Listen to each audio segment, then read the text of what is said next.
ആറാം തമ്പുരാൻ എന്ന് പറഞ്ഞ ആറാം തമ്പുരാനും ഇപ്പം രമ്പുരാനും ഞാനും ഇപ്പോൾ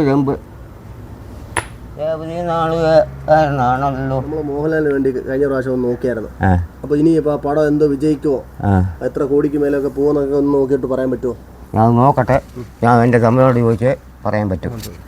തമ്പുരാനെ, എൻ്റെ മോൻ്റെ പടം വിജയിക്കുമെങ്കിൽ ഒരു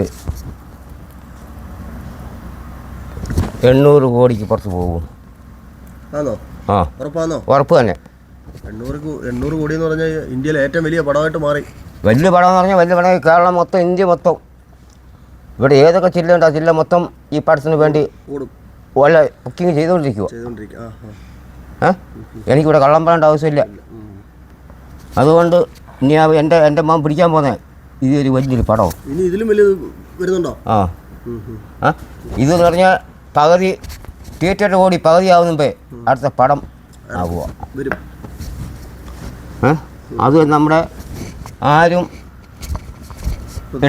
കഥയെടുക്കാത്ത ഒരു കഥപ്പടം ഇറങ്ങാൻ പോവുക. ആ കഥ ഇനി എനിക്കത് കഥയുടെ പേര് പറയാൻ വയ്യ. ഒരു പടം ഇപ്പോൾ ഉടനെ ഇത് ഓടിക്കൊണ്ട് നിൽക്കുമ്പോൾ അടുത്ത ഷൂട്ടിങ് നടക്കുന്നു.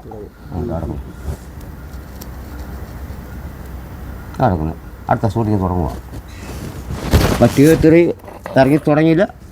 ആൾക്കാർ എല്ലാ തിയേറ്ററിലും എവിടെയൊക്കെ തിയേറ്ററുണ്ടോ ഞാൻ ഇന്നും പറയുന്നില്ല, നടക്കുന്നു.